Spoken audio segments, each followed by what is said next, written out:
right, next up, we are going to hear from Gordon Tong, who is a waste reduction program manager with the San Mateo County Sustainability Department, where he manages a variety of waste diversion and education programs. They span topics such as edible food recovery, environmental education, and electronics recycling. With over 10 years of experience in the sustainability sector, he has played a pivotal role in projects such as the creation of Peninsula Clean Energy and the development of the county's SB 1383 and disposable foodware ordinances. Before joining the county, he worked in environmental departments for the cities of San Francisco and San Jose. He has a BS in Environmental Systems from UC San Diego and a Master of Environmental Science and Management from the Bren School at UC Santa Barbara. And we are so glad he made his way up the state to help all of us. Please join me in welcoming Gordon Tong.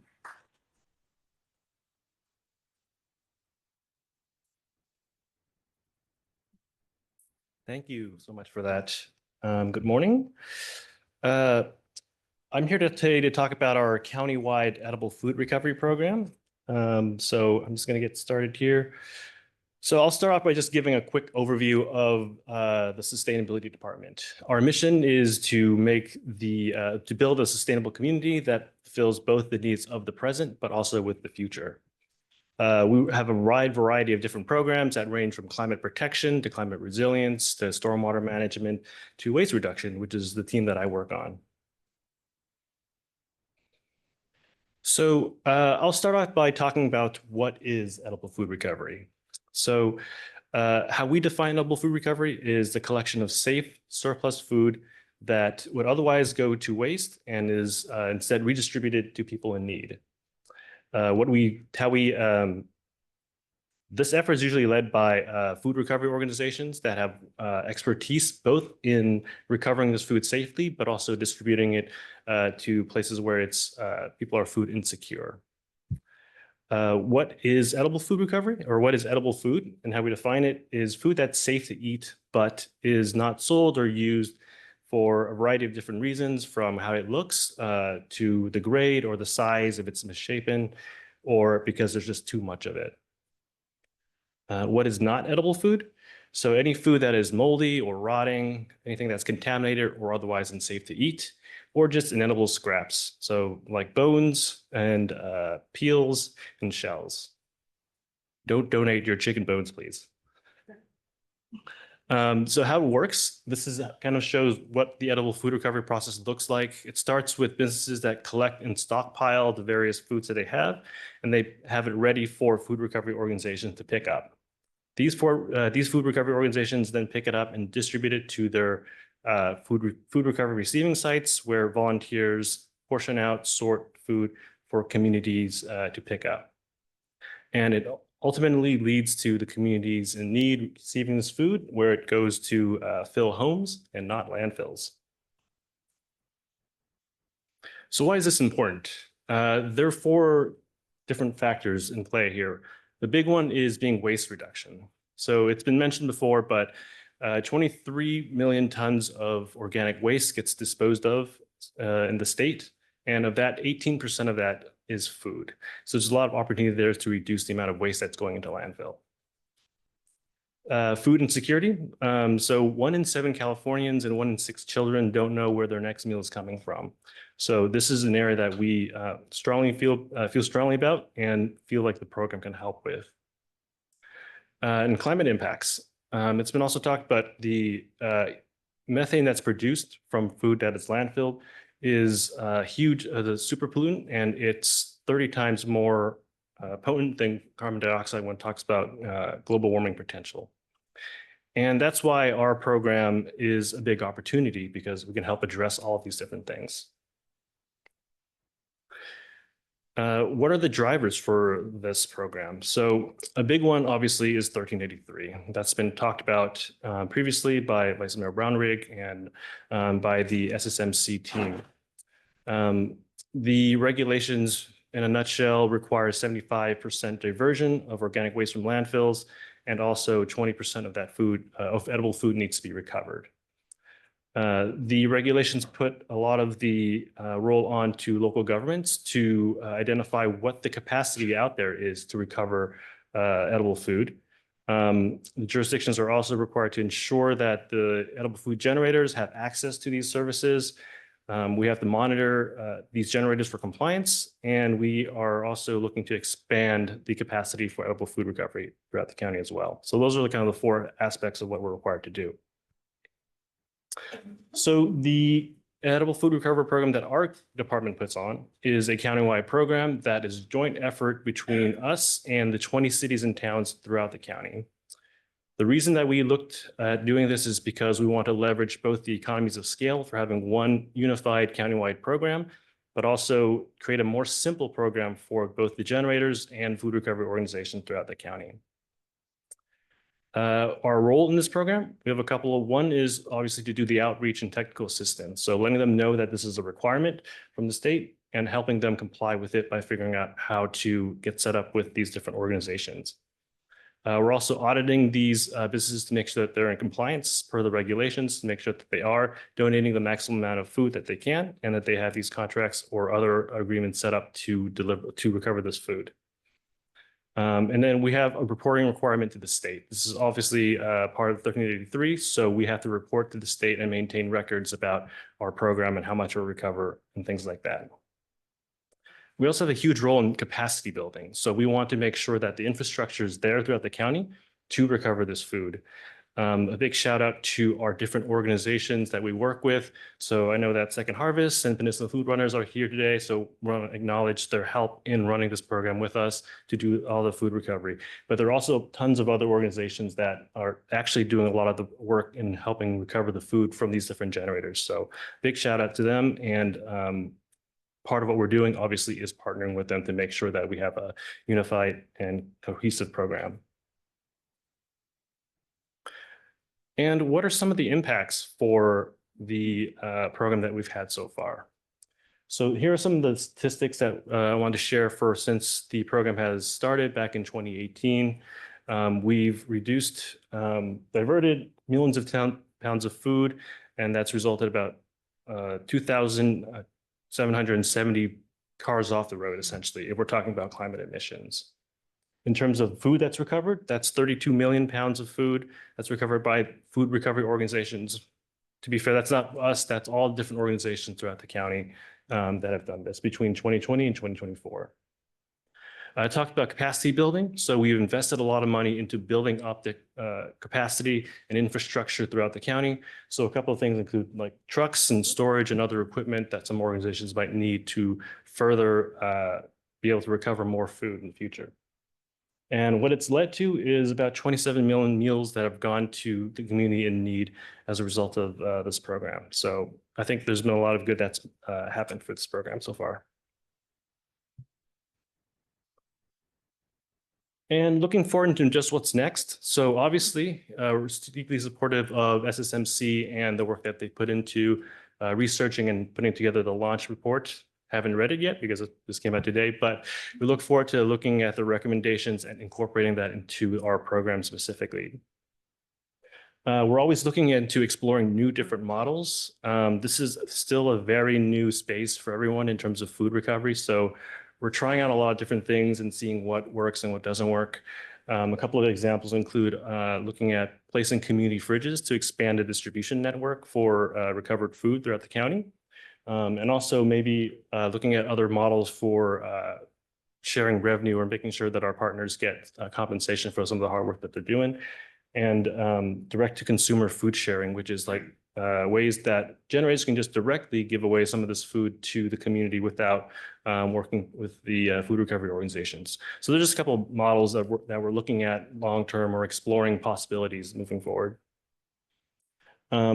I talked about our partnerships. So obviously we want to continue supporting our partners in the edible food recovery realm. So we want to work with different organizations and strengthen volunteer networks. A lot of these organizations depend on volunteers to move the food around, to store the food and things like that. So one of the things that we're looking at moving forward is how we can further establish this and strengthen these networks.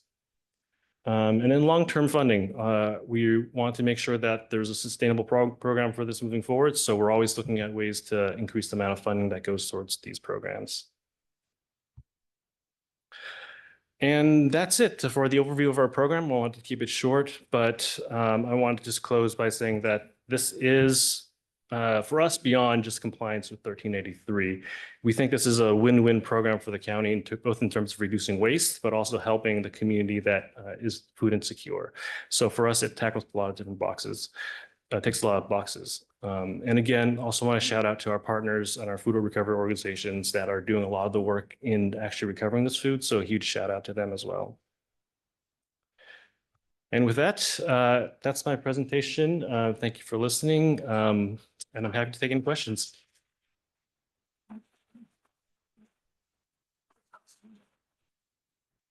Yes, Tracy. Yeah, this is less a question and more of a shout out to the relationship that Second Harvest has been able to build with San Mateo County to work on 1383, because it is such a network effect to be able to work together. I also wanted to give a shout out to our food recovery team from Second Harvest over here, who can tell you a little bit more about how this actually works, because this year, I think it's well over 20 million pounds that we're recovering and getting out to food insecure people across our 2 counties. And that happens through a combination of Second Harvest going to big wholesalers and large retailers like Costco and rescuing food by the tractor trailer load, but then also enabling hundreds of our partners to go to their local grocery stores. And this team works to also really, in terms of equity, try and link up, for instance, a small Latino grocery store with an agency that can rescue and get it to the populations who will most appreciate that food. So, and also thank you to SSMC for really highlighting the fact that currently all this work is essentially not paid for by the state or the county or the governments. And so those long-term sustainable solutions for making this happen will really be helpful. Thank you, Tracy. Yes. Thank you. With the federal cutbacks in SNAP and the additional local food distributed from farms to various smaller programs, is there a way to create extra capacity through the food recovery system in order to reach the people who will suffer as a result of those cuts? Yeah, that's a good question. And I think I would start by differentiating between the food that's recovered, but also the food that comes through programs like SNAP and other programs where food is, purchased. Because what we found through the edible food recovery program is that it's hard to, or almost impossible to 100% provide, meet that gap of food that's required through recovered food, just because of a variety of different reasons. The quantity is not there. The nutritional makeup of recovered food is not enough to provide to completely fulfill those needs. So there's always going to be room and a need for programs like SNAP and other programs like that. We can definitely try to fill the gaps for where we can, but a large amount of it will still be needed. So I wanted to stress that, because it's a need, and edible food recovery, while we'll supplement it, it won't completely help that. But yeah.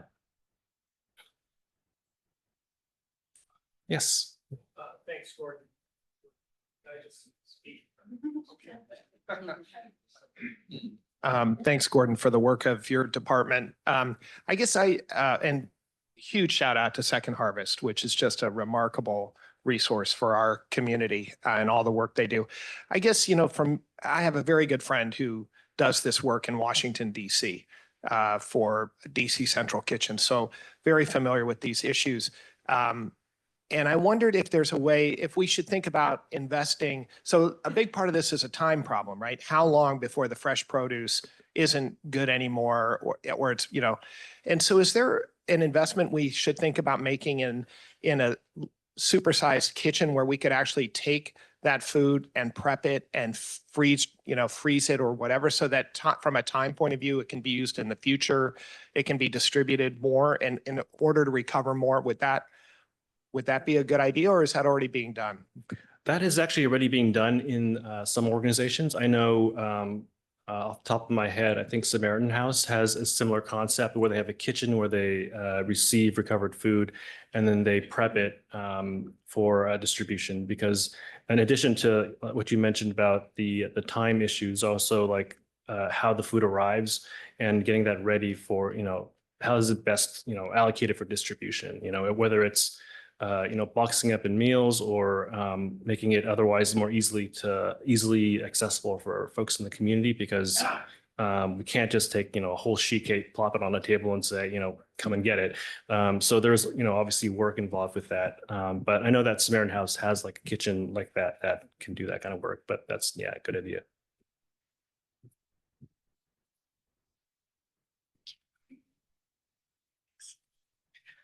Hi, Gordon. I think you alluded to this already, but there's like a problem with, so let's just give you a scenario of you attend a catered event where there's a lot of excess prepared foods. It's free for that event to just throw it away. But it costs money to actually coordinate, or it costs time and resources to coordinate a pickup of that food, to put it into containers that are certified clean, to have volunteers then come and transport that food, and then to store it, refrigerate, et cetera. So that's a huge perverse incentive to just have that food go to the landfill. Is there a way to come up with some kind of a program where you can essentially reward the participants, both the venue that is donating the food and the people who are essentially collecting that food for reuse, that's effectively paid out of the averted waste, where we are contributing money toward? Yeah, that's a good question. First, I would say I wouldn't categorize that as free when you're throwing it away, right? There's a cost associated with it. I guess it depends on your setup and your, arrangement with the venue.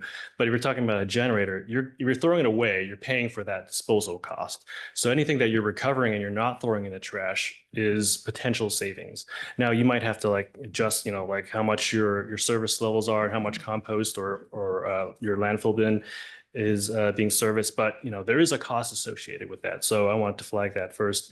And second, I think the big part is that 1383 essentially is making this a requirement. So it's no longer, at least for the larger generators, which 1383 targets, it makes this not an option. So you cannot just decide, I'm just going to throw this away instead of recovering it because it's easier. Well, you can't, because you're required by law to actually donate this food.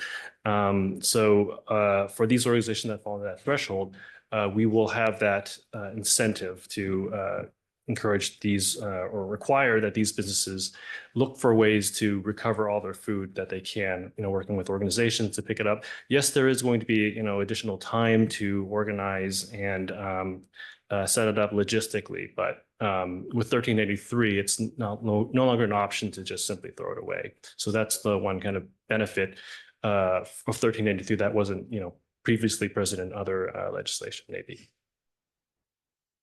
Yes. Yeah, I have an idea related to the question that the most recent gentleman just asked. My daughter is attending University of Oregon, and they have a program called Leftover Text Over. And you essentially sign up as a student and you get text whenever there's leftover catering food. It's like whatever is available, in this particular place. And then all the students show up and just fill their, to-go containers and then have food, for the next night, the next morning. And it just seems like such an incredible idea that maybe we could, in the direct to consumer, we could have something like that for San Mateo County. Maybe people could sign up to say, I want to hear about any leftovers available within, a 2 or a 5 or a 10-mile radius. And then maybe the county could provide the materials for the to-go piece. But that would kind of eliminate the middleman and make it available to anyone who wanted that food. Yeah, no, that's a great idea. And I think that is definitely one of the models that we've are looking at when I talked about the direct to consumer. I mean, when you think about it, it's an old idea, right? It's the fact that, even now, if your office has an event, you have extra food, there's a call that goes out, there's extra food in the kitchen. So it's kind of like that, but it's just scaled up, right? But you're letting the community know instead of just like your office. I know there are a couple of apps that are out there that will try to address this more easily. That will essentially notify, you can sign up to be notified if like your particular area, there is a generator that has extra food that they put out a call and you get notified. I think they're still kind of in the early stages, but they're all along that same model of like, yes, there are ways sometimes where you can just make it directly available to the residents without having to have it transported. And I think there's room in the program for all sorts of models, not simply the food recovery. So that's one of the exciting things that I think we can look forward to as this program matures and we learn more about these different ideas. And I think that's my time. So thank you very much.